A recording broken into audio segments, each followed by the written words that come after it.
other people we asked around, but it sounds like a significant number of people are able to get onto the live stream, but given the weather that we've had, there might be local connection issues in a number of spots. Right. But we will do everything we can to make sure it's up if we do have to go online tomorrow. Before we talk about tomorrow's scheduling, Ms. Harrison, is that going to be fine again as for you as far as schedule goes? Yes, thank you, Your Honor. Okay.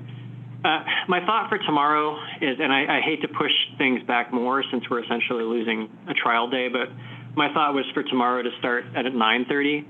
And the reason for that is that, I'm going to be driving out. Mr. Dedukian, it sounds like, has to drive out. And there's a number of other folks from the Anchorage area. And then there's another number of folks from the Palmer and Wasilla area, too, that it takes a little bit of time to get to the courthouse. My thought was that if we have a 9:30 start, folks should check the Alaska court system Facebook and Twitter feeds.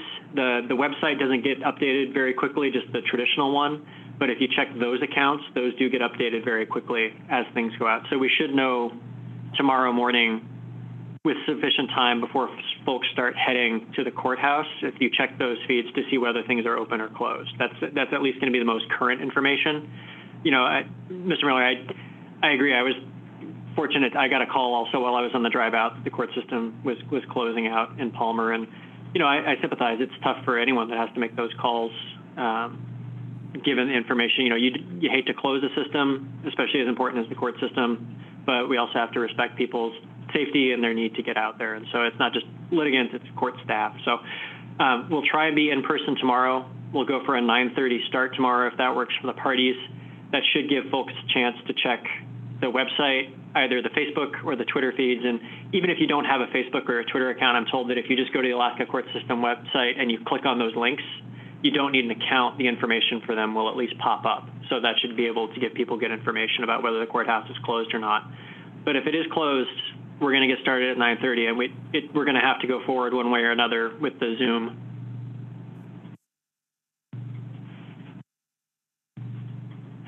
With that information, Mr. Dedukian, anything on behalf of your client?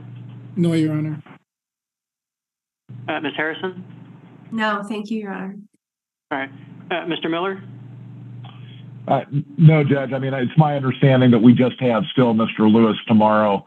There was a mention about another witness the following day, but I'll work directly with Mr. Dedukian on that. Thank you. Okay. All right. I really appreciate the party's flexibility with jumping on and off on the Zoom and the phone calls here. And I appreciate everyone's understanding with the situation this morning and scrambling to get around. So with that,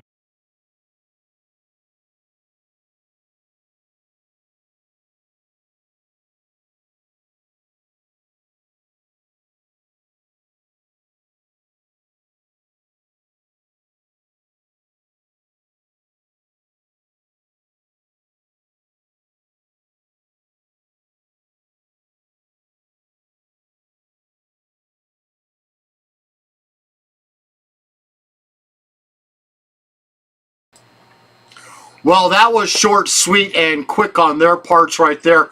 Hopefully you guys all got to catch that. And don't forget to like and share. Oops. You can tell I was listening in the background there on my phone trying to keep up with what's going on. Like I said, I'm out here. I'm working right now. I'm churning wrenches. And now I'm trying to get back into doing things. Please like and share this video. This is the case against Kowalke, against Eastman. For the Oath Keepers and what they got going on out there. Again, take the time, like and share this video. If they come back live again, which I'll redouble check with that video. I didn't listen well enough to hear if they're coming back today. But I'll guarantee you I'm going to be back here tomorrow. And hopefully I will be in the actual courtroom this next time, live streaming it to all of you. I don't know what's going to happen if they decide to zoom in different litigants and everything else. Maybe I might have to think about carrying a laptop in there with me so that I could zoom in on the actual screen of the laptop so that you guys can see who is talking when it comes to that point. Or I may just end up doing what I'm doing here today right now. But I do have to work too, so it all depends on my work schedule and how much of this I'm going to capture for all of you. Please, again, like and share this video.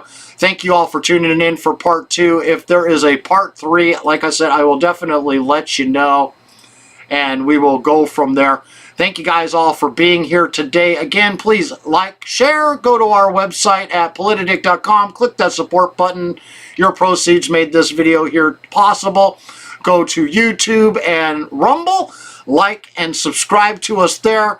We want to get on Rumble so bad, live streaming, we can taste it. We want to make sure that we're uncancelable and uncensored, like we have found that YouTube has done to 3 of our videos in the past month and a half now, claiming election integrity and voter misinformation, which none of that has happened, not once, but they don't give us any chance to refute it. They just blackball us, ban us, put us on unable to stream for another week, and then we have to sit and wait until they clear things up.